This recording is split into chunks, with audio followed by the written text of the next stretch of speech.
So of his teachings and of his thoughts, which ones could, well, the Islamic world, but of course the world in general, could benefit from the most at this point in time?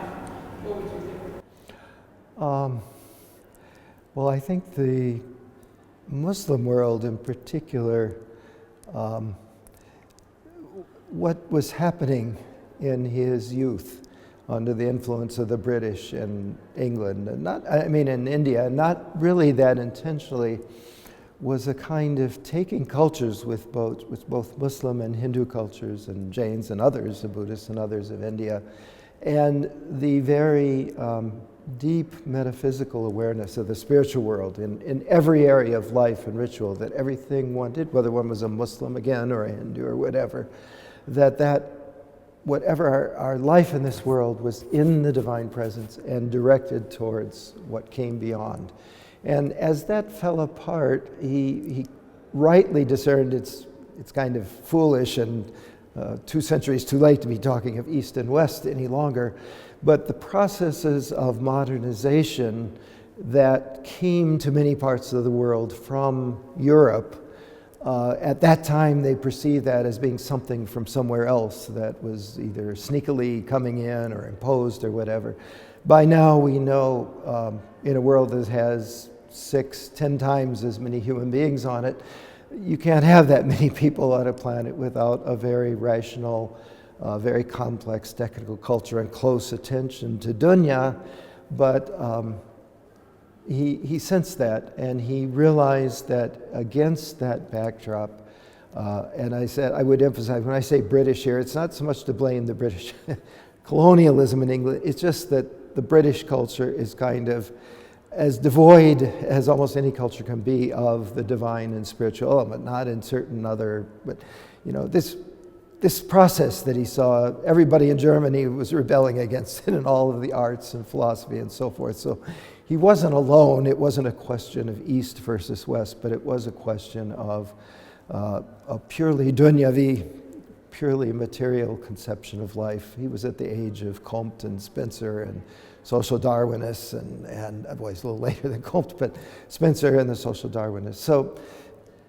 today, the places where that process has most devastated traditional spiritual culture are not just the British India, former countries of former British India, but everywhere in what was once called the developing world. But really, the West has had a century and a half to come to terms with expressing deeper humanity, what it means to be insan, in ways that aren't always formally rooted in traditional religions, but still have the same functions socially, artistically, in terms of charity, in terms of ihsan. And unfortunately, the reaction, Iqbal is relevant to everything in terms of Islam today, because no one can avoid the fact that the reaction to being colonized in most places turned out to be a rigid reaction to everything that was traditionally Islamic. And Iqbal himself, although he was sometimes used for such purposes, is the opposite. He's trying to defend that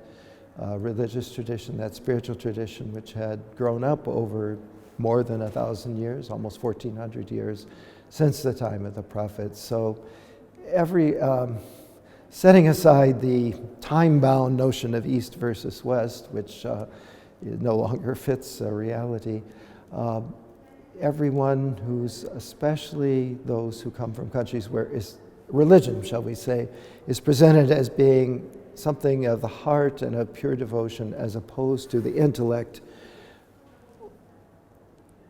Iqbal was the last great representative of the combination of the intellect and the heart in Islamic culture and civilization. Doesn't mean there are lots of other teachers and professors and other people who are representative of that, but he was the last, to my knowledge, the last great Muslim writer who was read widely and influentially in almost every region of the Muslim world, from Southeast Asia across to North Africa and West Africa. So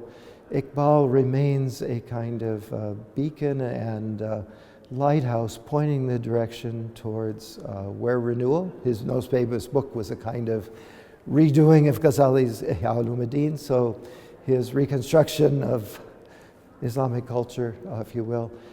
it still has to take place. And so for anybody who can recognize the need for that reconstruction, Iqbal remains a great inspiration and a great role model for what still has to be done in his footsteps.